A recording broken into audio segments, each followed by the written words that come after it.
โอ้ยพี่น้องเอ้ยสนุกอีกแล้วพี่น้องนี่อยู่หน้าบ้านพวกนี้โบนี่นี่ลินขอโทษนะอันน่ะปากมันแข้งก็เลยเป็นอ่าเว้าเรื่องว่าเนเบอร์เป็นเนโบโอ้ยสโนว์ลงนักขนาดพี่น้องเลยทำมัสเบียวนี่ก็มืดหมดอ่ะตรงพี่น้องมันบ่แม่น snowstorm แท้ๆแล้วนี่ตอนนี้มันกำลังลมไม้แห้งเย็นก็เย็นโอ้บางเนเบอร์ก็เอาแท้ว่า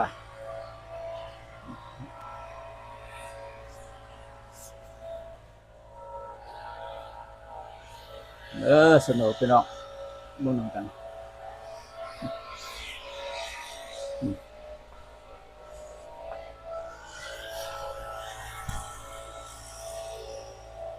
เนเบอร์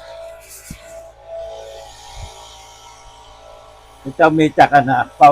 หญ้าเขาจับเป่าออกเป็นจังแค่นั้นนึงเยอะ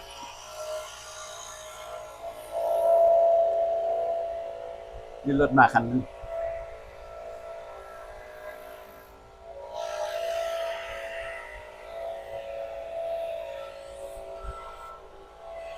อันตรายขับรถก็อันตราย